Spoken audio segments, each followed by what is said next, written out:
I'm watching something unfold right now that most people are completely missing. And if you don't understand what's happening in the next few minutes, you could be leaving serious wealth on the table. Because what we're seeing isn't just another market move. This is a structural shift that happens maybe once or twice in a generation. And the window to position yourself is closing faster than most people realize. Let me show you what I mean. Right now, gold is trading at levels that would have seemed absolutely impossible just a couple years ago. We're talking about a metal that's broken through every resistance level, shattered every prediction, and is showing absolutely no signs of slowing down. But here's what's really interesting. Silver is doing something even more remarkable. The gold to silver ratio, which tells us how many ounces of silver it takes to buy 1 ounce of gold, is sitting in a range that historically precedes massive silver rallies. And I'm going to show you exactly why that matters for your wealth. But first, let me ask you something. When was the last time you saw central banks around the world buying a single asset at record pace, month after month, quarter after quarter, with no signs of stopping? When was the last time you saw institutional money flooding into a market while retail investors were still sitting on the sidelines, completely unaware of what's coming? That's exactly what's happening right now with precious metals. And the people who understand what this means are quietly doubling, tripling, even quadrupling their positions while they still can. Now, I know what you're thinking. You've heard the gold and silver story before. You've seen the predictions. You've watched the price go up and down. But what's happening right now is fundamentally different from anything we've seen in the past 2 decades. And I'm going to prove it to you with data that most mainstream analysts are either ignoring or don't understand. Let's start with the central banks. These are the institutions that control the money supply of entire nations. They have access to information and analysis that you and I will never see. They employ hundreds of economists and strategists whose only job is to protect national wealth. And right now, they're buying gold at a pace we haven't seen since the early 1970s. Think about that for a second. These are the same institutions that print money.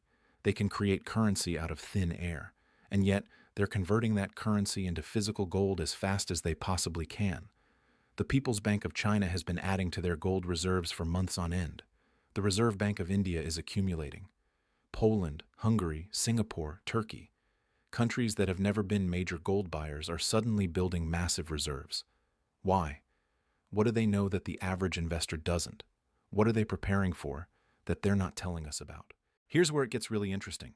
When you look at the official numbers, you're only seeing part of the story, because many central banks, particularly in Asia, are buying gold through channels that don't show up in the official statistics for months or even years.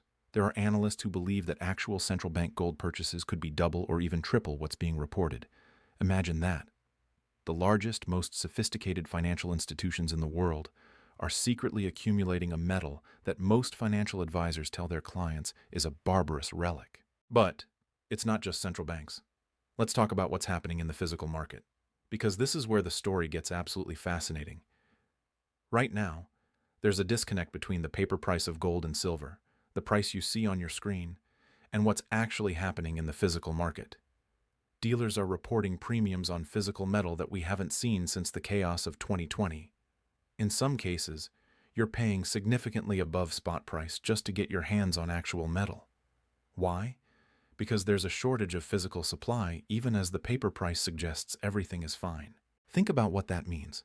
The futures market, where most of the price discovery happens, is telling you one story. But when you actually try to buy physical metal, you're discovering a completely different reality. It's like looking at a store's website that says, an item is in stock, but when you try to buy it, you find out there's a 6-week waiting period. That's not a healthy market. That's a market under stress. And historically, when you see this kind of disconnect, it resolves in one direction. The paper price eventually catches up to the physical reality. And when it does, the moves can be explosive. Now, before we go any further, I want to share something with you. I've put together a free guide that breaks down the wealth protection strategies that thousands of American retirees are using right now. It's in the description below. This isn't theory. These are practical steps that real people are taking to protect their hard-earned savings from what's coming. If you're serious about understanding how to position yourself, grab that guide. It could be the most important thing you read this year. Let's talk about the supply side of this equation, because this is where things get really concerning if you're not already positioned. Silver production has been essentially flat for years. We're not finding major new deposits. The existing mines are getting deeper, more expensive to operate, and producing lower-grade ore.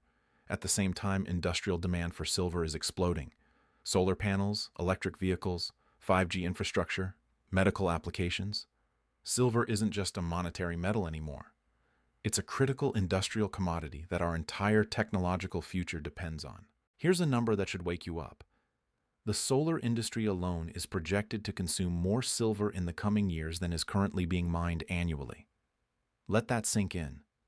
One industry, just one, could theoretically consume the entire annual mine supply, and that's not even counting all the other industrial uses, jewelry demand and investment demand. We're talking about a fundamental supply-demand imbalance that has no easy solution. You can't just turn on a silver mine like you flip a light switch. It takes years, sometimes a decade or more, to bring a new mine into production. You need to find the deposit, get permits, build infrastructure, hire workers, and actually start extracting ore. And even then, most silver comes as a byproduct of other mining operations. Only about 30% of silver production comes from primary silver mines. The rest comes from lead, zinc, copper, and gold mining. So if those base metal prices are low, silver production drops, even if silver prices are high. It's a completely dysfunctional market structure. Now, let's talk about what's happening with the US dollar, because this is the elephant in the room that nobody wants to acknowledge. For decades, the dollar has been the world's reserve currency. If you wanted to buy oil, you needed dollars. If you wanted to settle international trade, you used dollars. The entire global financial system was built on the assumption that the dollar would always be the dominant currency. But that assumption is being challenged in ways that would have been unthinkable just a few years ago. The BRICS nations, Brazil, Russia, India, China, and South Africa, are actively working to create alternative payment systems that bypass the dollar entirely. Saudi Arabia, the cornerstone of the petrodollar system, is now accepting payment for oil in currencies other than dollars. Think about what that means. The very foundation of dollar dominance, the fact that everyone needed dollars to buy energy, is crumbling. And when that foundation cracks, everything built on top of it becomes unstable. But here's what most people don't understand. This isn't just about geopolitics. This is about mathematics. The United States has been running massive deficits for years. We're adding trillions to the national debt. We're printing money to fund government spending. And at some point, the rest of the world looks at that and says, wait a minute, why are we holding our reserves in a currency that's being systematically devalued? Why are we lending money to a country that has no realistic plan to ever pay it back? That's when you see the shift to hard assets. That's when central banks start converting their dollar reserves into gold. That's when sovereign wealth funds start buying physical silver, because they understand something that most individual investors haven't figured out yet. In a world where every major currency is being debased, where every central bank is printing money, where every government is running unsustainable deficits, the only real money is the money that can't be printed, and that's gold and silver. Let me tell you a story that perfectly illustrates what's happening right now. Back in the early 2000s, there was a massive short position in silver. A few large banks had sold enormous amounts of paper silver, betting that the price would go down. But physical demand kept increasing. Industrial users needed the metal. Investors wanted to own it. And slowly, painfully, the shorts were forced to cover their positions. The price of silver went from single digits to nearly $50 an ounce. People who understood what was happening made fortunes. People who waited until it was obvious, until everyone was talking about it, bought at the top and lost money. Right now, we're seeing a similar setup, but on a much larger scale. The short positions in silver are enormous, the physical demand is relentless, and the supply situation is actually worse than it was back then. But most people aren't paying attention. They're waiting for confirmation. They're waiting for the mainstream media to tell them it's safe to buy. And by the time that happens, the easy money will already be made. Here's something else you need to understand. The futures market, where most of the price action happens, is a paper market. It's contracts that represent gold and silver, But most of those contracts never result in physical delivery. It's just traders betting on price movements. But what happens when the people holding those contracts start demanding physical delivery? What happens when the industrial users who need silver for manufacturing decide they can't trust the paper market anymore and start buying physical metal? You get a squeeze. You get a situation where the paper price has to adjust to the physical reality. And those adjustments don't happen gradually. They happen in violent, explosive moves that catch everyone off guard. We saw a preview of this a few years ago when certain retail investors started buying physical silver and demanding delivery from the COMEX. The system came under stress, premiums spiked, delivery times extended, and the price shot up before the momentum faded. But imagine what happens when it's not just retail investors. Imagine when it's industrial users, sovereign wealth funds, and pension funds all trying to secure physical metal at the same time. The system isn't designed to handle that kind of demand. There simply isn't enough physical metal available to satisfy everyone who has a claim on it. Now, I want to talk about something that most analysts completely miss. The relationship between gold and silver isn't just about price ratios. It's about monetary history. For thousands of years, silver was money. It was the currency that ordinary people used for everyday transactions. Gold was for large transactions, for storing wealth, for settling debts between nations. But silver was the people's money, and there's a reason for that. Silver is more abundant than gold, which makes it practical for smaller transactions, but it's still scarce enough to hold value over time. When governments started moving away from precious metals and toward fiat currency, silver was the first to go. It was demonetized.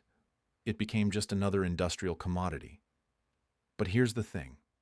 The monetary properties of silver didn't disappear just because governments stopped using it as money. It's still a store of value.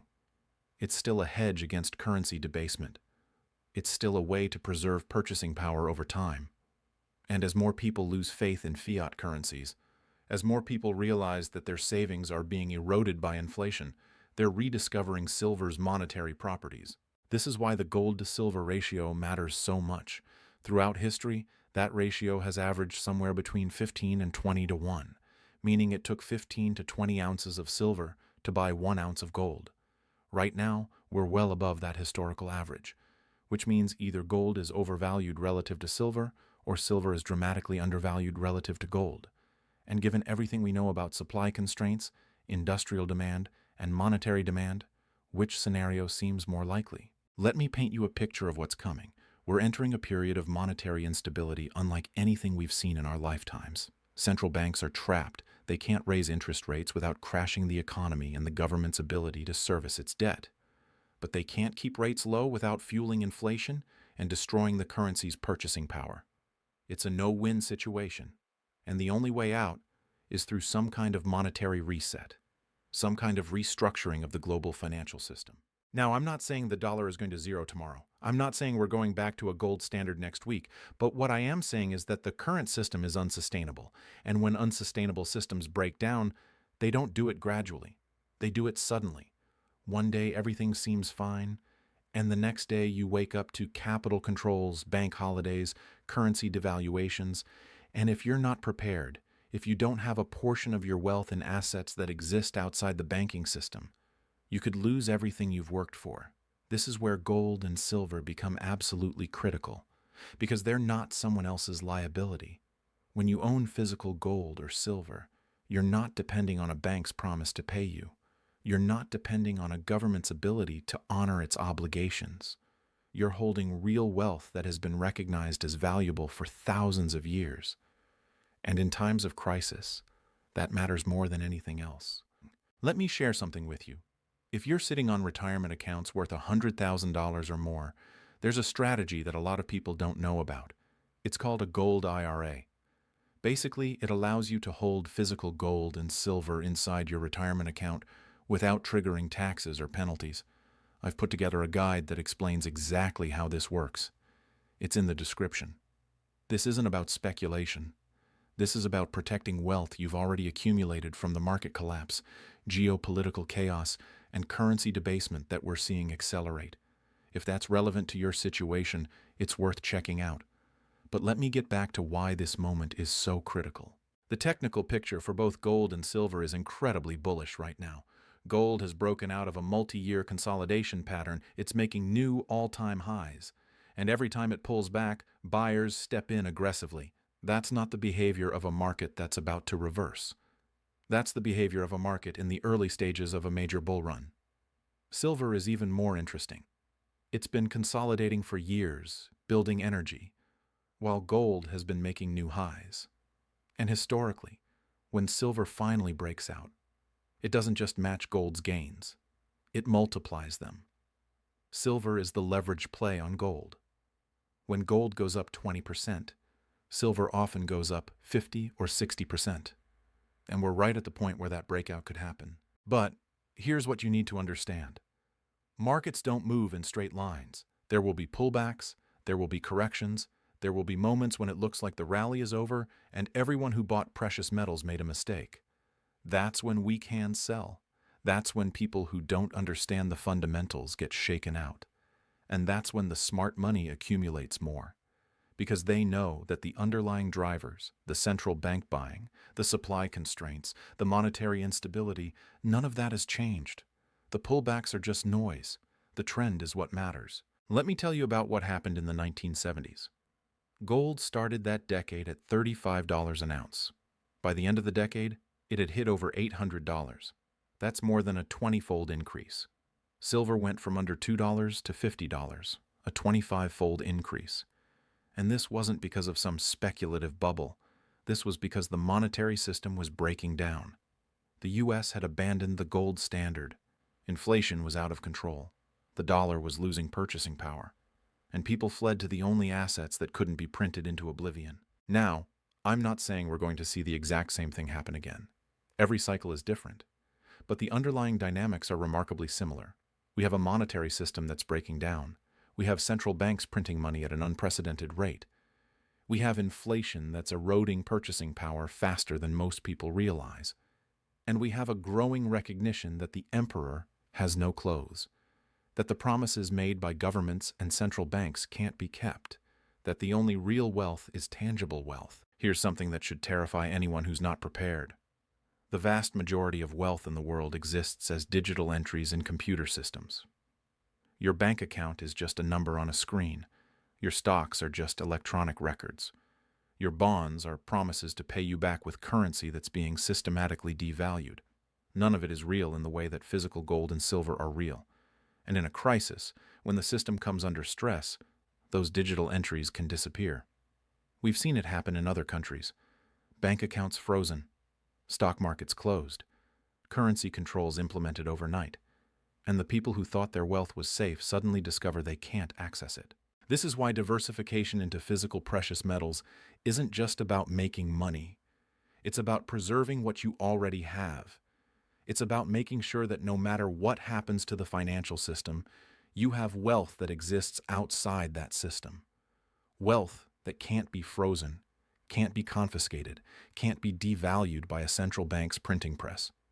And right now, while most people are still asleep, while the mainstream narrative is still that everything is fine, you have an opportunity to position yourself before the crowd figures it out. Let's talk about the industrial demand side of silver for a minute, because this is a story that's not getting nearly enough attention.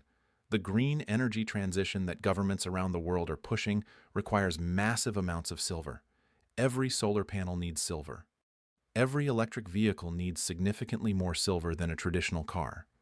The 5G infrastructure being built out globally is incredibly silver-intensive. We're talking about demand that's growing exponentially while supply is essentially flat or even declining. And here's the kicker.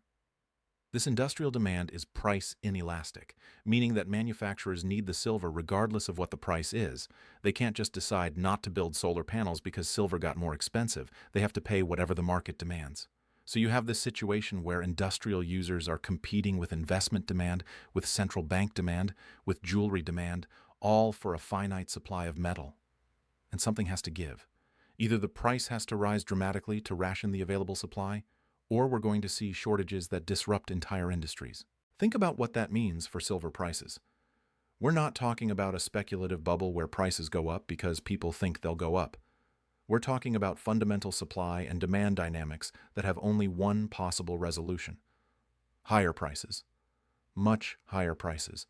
And the people who position themselves now, before this becomes obvious to everyone, are going to be the ones who benefit the most. Now, let me address something that I know some of you are thinking. What about the volatility? What about the fact that precious metals can be incredibly volatile in the short term? And you're right, gold and silver can swing wildly from day to day, week to week. But here's what you need to understand. That volatility is noise. It's traders moving in and out of positions.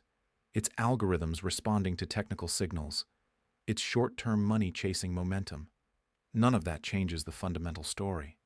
None of that changes the fact that we're in the early stages of a major bull market in precious metals driven by forces that are much bigger than any individual trader or even any individual country. The key is to have the right time horizon.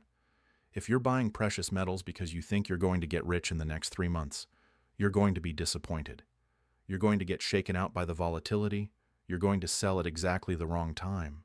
But if you understand that this is a multi-year trend, if you understand that the monetary system is in the process of a fundamental transformation, if you understand that gold and silver are going to play a critical role in whatever comes next, then the short-term volatility doesn't matter.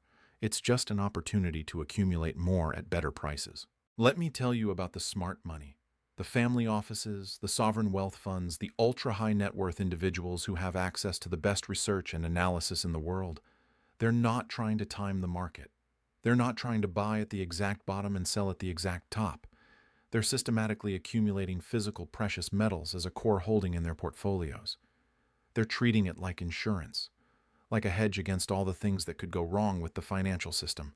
And they're doing it quietly, without fanfare, without trying to convince anyone else to do the same. Because they understand that by the time everyone figures it out, the opportunity will be gone. Here's another thing that most people don't appreciate. The precious metals market is tiny compared to other financial markets. The entire gold market is worth less than the market cap of some individual tech companies. The silver market is even smaller, which means that when large amounts of capital start flowing into these markets, the price impact is enormous. You don't need everyone to buy gold and silver. You just need a small percentage of global wealth to shift into precious metals, and the prices will go parabolic. And we're starting to see the early signs of that shift happening right now. The pension funds are starting to allocate to gold. The insurance companies are increasing their precious metals holdings. The sovereign wealth funds are building positions. These are massive pools of capital that move slowly. But when they move with conviction. And once that institutional money is fully deployed, once those positions are established, where does the price go from there? Because those institutions aren't going to sell. They're buying for the long term. They're buying as a strategic allocation, which means the available supply for everyone else gets smaller and smaller. Now let's talk about what happens when the general public finally wakes up to what's happening, because that's when things get really interesting. Right now, most people aren't thinking about gold and silver. They're not worried about currency debasement. They're not concerned about the stability of the financial system. They're just going about their lives, trusting that everything will be fine. But what happens when inflation gets so bad that they can't ignore it anymore? What happens when there's a crisis that shakes their confidence in the banking system? What happens when they see their neighbors, their friends, their family members buying precious metals and they decide they need to do the same? That's when you get the mania phase. That's when prices don't just go up, they explode. That's when silver goes from undervalued to overvalued in a matter of months. And if you're not already positioned, if you're trying to buy when everyone else is trying to buy, you're going to pay prices that seem insane. You're going to be buying at the top, right before the inevitable correction. The time to position yourself is now, when it's still contrarian. When most people think you're crazy for buying precious metals, when the mainstream narrative is that everything is fine. Let me give you a framework for thinking about this. Imagine you're in a theater and you smell smoke. You look around and nobody else seems concerned. Everyone is still watching the movie, eating their popcorn, completely oblivious. Do you wait until everyone else notices the smoke? Do you wait until there's a stampede for the exits? Or do you quietly get up and walk out while you still can? That's where we are right now with the financial system. The smoke is there. The warning signs are everywhere. But most people are still watching the movie, trusting that everything is fine. The people who are paying attention, who understand what the smoke means, are quietly positioning themselves for what's coming. And here's the thing, even if I'm wrong, even if the financial system doesn't break down, even if we don't see a major monetary crisis, gold and silver are still going to preserve your purchasing power. They're still going to protect you from inflation. They're still going to provide diversification in your portfolio.